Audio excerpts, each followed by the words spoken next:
El Dios olvidado.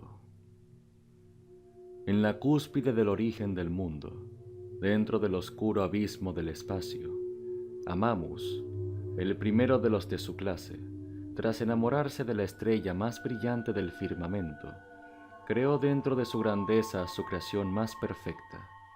Su hija Sincel, portadora de la luz, había nacido en brillo y gracia, mas su padre ignoraba que toda luz proyecta una sombra tras de sí.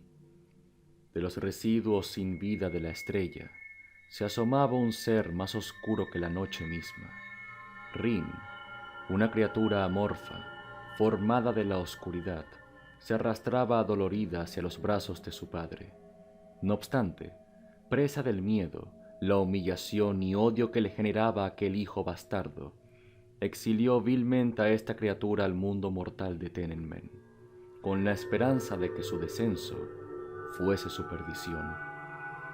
Sin embargo, aquello solo confundió a la inocente monstruosidad, quien desconoció, producto de su corto entendimiento, las razones de su forzosa caída.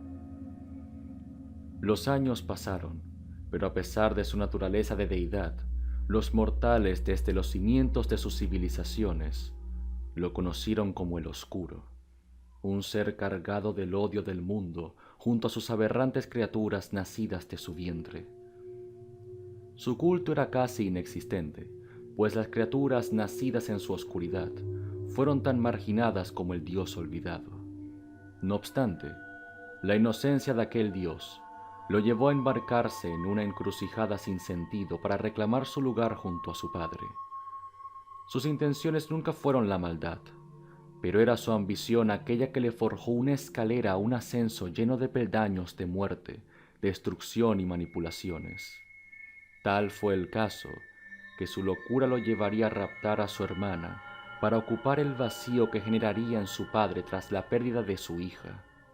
Sin embargo, tras ascender al panteón de los dioses y encarar a su progenitor, como el rechazo perdura como la maldad del mundo, fue exiliado por segunda vez, envuelto en llamas y ahora sí, entendiendo los verdaderos sentimientos de su padre.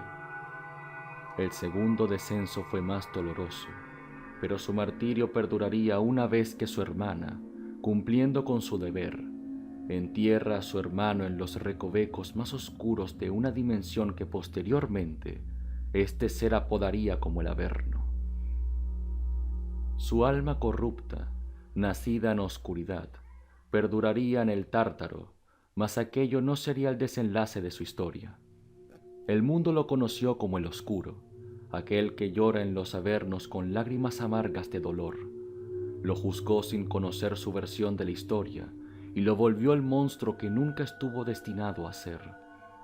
Es por ello, por las largas zarpas de odio que marcaron su cuerpo, que aquel ser que buscaba aceptación ahora sembraría la agonía junto a aquellos quienes el mundo les dio la espalda.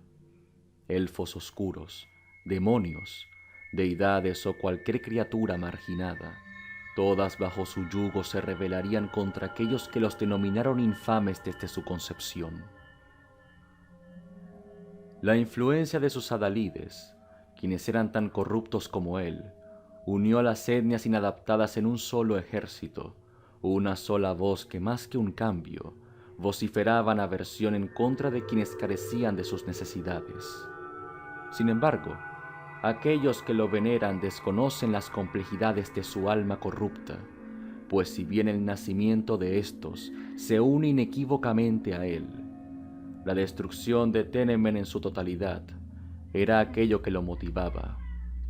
La destrucción de la posesión más preciada de Amamus era ahora su cruzada personal y su respuesta ante aquellos quienes lo excluyeron.